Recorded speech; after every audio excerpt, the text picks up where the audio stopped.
Hey guys, welcome back to Maniba Invests. Solana, dubbed the Ethereum Killer, has been gaining a lot of attention recently. A lot of this attention has been due to its SOL token enjoying an impressive bull run over the last month.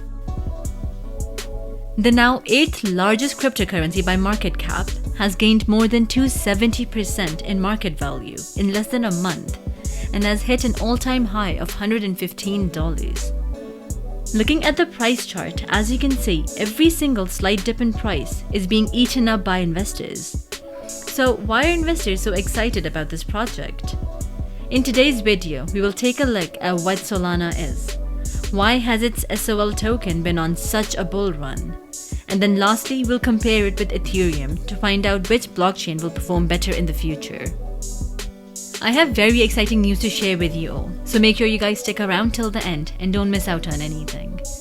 As always, I have included the timestamps down below if you would like to skip to a certain part of the video. In return, all I ask is of you to smash that like button, subscribe, and press the bell icon. So let's get into it. So what is Solana? According to their website, Solana is a decentralized blockchain built to enable scalable, user-friendly apps for the world. Is it just me, or does that sound similar to another crypto project? Similar to Ethereum, Solana is a programmable blockchain.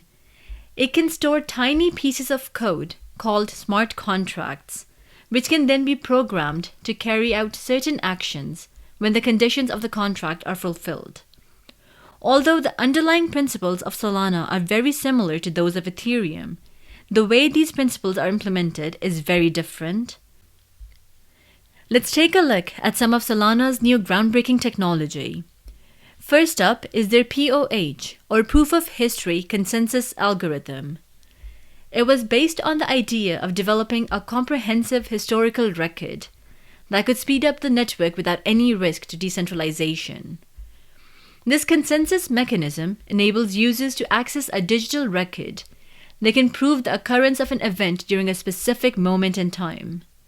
In essence, it works like a cryptographic clock that assigns a unique timestamp to each event along the data structure. This is groundbreaking technology that speeds up transaction time. Traditional blockchain uses slower consensus mechanism like proof of work or proof of stake that take a long time to reach an agreement. The way Solana is combating this problem is by providing each node with a cryptographic clock that helps the network agree on time and ordering of events, without having to wait to hear from other nodes. This new technology decreases transaction time and transaction fees, two very important improvements for developers. Another interesting technology is Turbine. It's a block propagation protocol optimized to broadcast transaction threads to all network nodes using User Datagram Protocol, or UDP. This must sound super confusing, so let's break it down.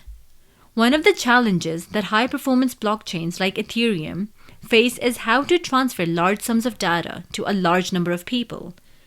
The problem is that every single data has to be verified by a validator for security, which takes a long time and a lot of bandwidth.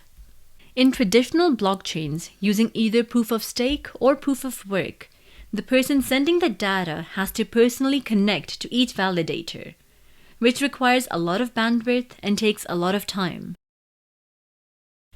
On this diagram, this is the leader, and these are all the validators. And as you can see, each validator is individually connected to the leader. Solana's solution to this problem is a pyramid solution, where the person sending the data does not have to be personally connected to each validator. It connects to a few neighbors, which in turn connect to a few more neighbors, and so on. And these neighbors are compiled of validators. This way, the person sending the data does not have to use a lot of bandwidth. This helps Solana achieve low latency and loss-tolerating connections between internet applications. These were just two of the new technologies Solana has introduced.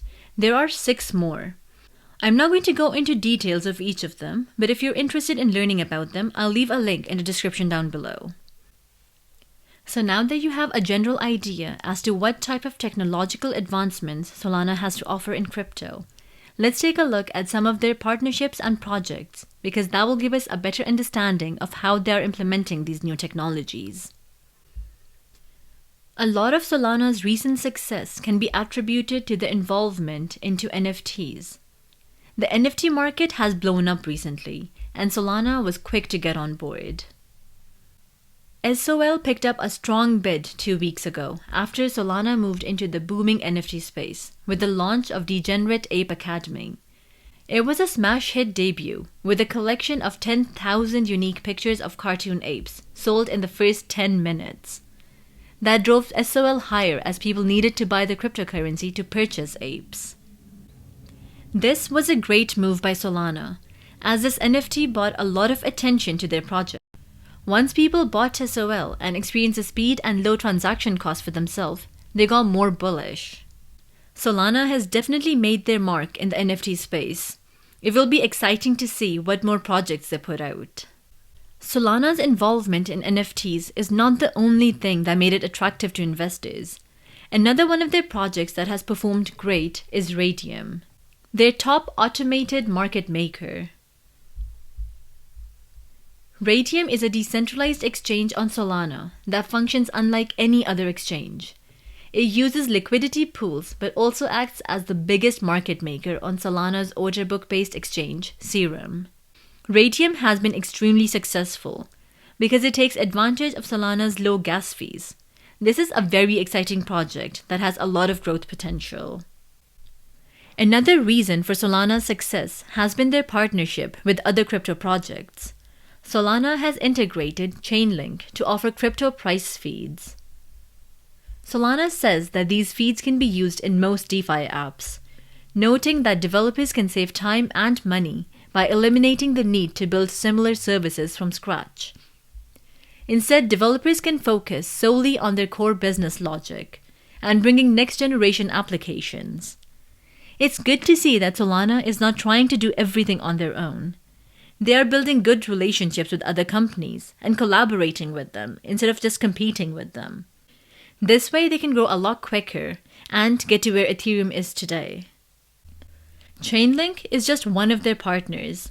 They have previously partnered with Circle to bring USDC to their blockchain.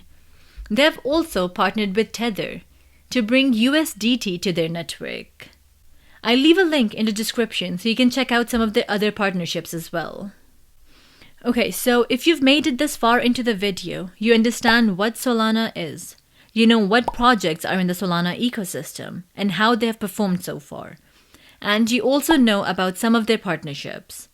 Now the only thing left to do is to compare it to Ethereum. Is Solana the Ethereum killer? Let's find out. In terms of transaction speed, Ethereum blockchain currently tops out at 15 transactions per second, whereas Solana can handle around 50,000 transactions per second. Because of this, Solana has achieved a throughput that dwarfs most competitors.